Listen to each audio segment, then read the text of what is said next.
P D P کی صدر محبوبہ مفتی نے آج ایک بیان دیا ہے جس میں وہ سی ایم عمر عبداللہ سے گزارش کر رہے ہیں کہ اس وقت جو پرزنرز ہیں یا پولیٹیکل پرزنرز ہیں ان کو واپس کشمیر لایا جائے, کچھ اور ریفارمز انٹروڈیوس کیے جائے. جب ہم بات کرتے ہیں پرزنرز کی, مزید بات کرتے ہیں, ہمارے ساتھ اس وقت جموں کشمیر نیشنل کانفرنس کی senior leader chief spokesperson Tanveer Sadiq جڑے ہوئے ہیں. تنویر صاحب, کس طرح سے دیکھ رہے ہیں جو مانگ کی جا رہی ہے پی ڈی پی کی طرف سے؟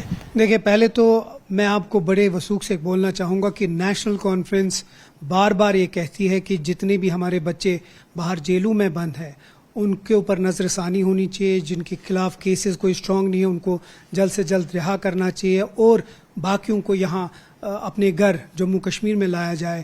وہ ہمارے منشور میں بھی ہے اور ہم ابھی بھی اس کے لیے جدوجہد کر رہے ہیں. اگر آپ کو یاد ہوگا کہ عمر عبداللہ صاحب جس وقت بھی ہوم منسٹر صاحب سے ملے, بار بار بڑے اسٹرانگلی اس کو ایڈوکیٹ کیا کہ جتنے بھی ہمارے یہاں بچے ہیں جو باہر جیلوں میں بند ہیں ان کو رہا کرنا چاہیے.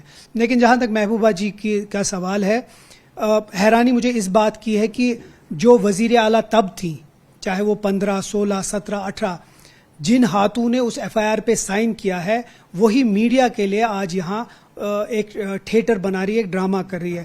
یہ جنگ دلی میں دلی والوں کے ساتھ لینی ہے, کشمیر میں میڈیا کے ساتھ نہیں.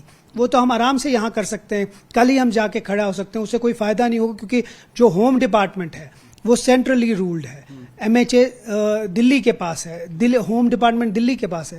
تو دلی میں جس طرح عمر صاحب دلی گئے اور ہوم منسٹر سے ملے, تو مجھے لگتا ہے اگر ان کی سچ میں دل ہے ان کا کہ وہ سچ میں چاہتی ہیں کہ جن لوگوں پہ ان نے خود ایف آئی آر لگایا ان کے خلاف ایکشن اور ان کے خلاف واپسی کا کوئی پروگرام ہو, تو ان کو دلی جا کر ہوم منسٹر صاحب سے ملنا چاہیے بنسبت یہاں ایک تھیٹر کریٹ کرنے کے لیے. اور وہی جے کے ایگزامز تھے, ایس ایس بی کے, ایک سینٹر واحد ایسا تھا, کئی سارے سینٹرز تھے, 30 سے زیادہ سینٹرز تھے, ایک سینٹر ایسا تھا جہاں پہ ایک خبر آتی ہے کہ پیپر لیک ہوتے, اور امیڈیٹلی اپوزیشن جو ہے وہ این سی پہ نشانہ سادھتا ہے, کہتا ہے کہ اب بس یہی کمی رہ گئی تھی. تو اس کے چلتے ہوئے پھر تھوڑا سا پوسٹ پون بھی ہو گئے اب ایگزامز. تو آپ کیسے دیکھ رہے ہیں؟ دیکھیے, یہ ایک انڈیپینڈنٹ اتھارٹی ہے, وہ یہ کنڈکٹ کرتی ہے ایگزامز, اور بہت ایک بیلنس طریقے سے. کل ان کے جو ڈپارٹمنٹ کے جو سینئرز تھے ان لوگوں نے اس کے اوپر بات کی. مجھے لگتا ہے اس میں سیاست کھیلنی چاہیے.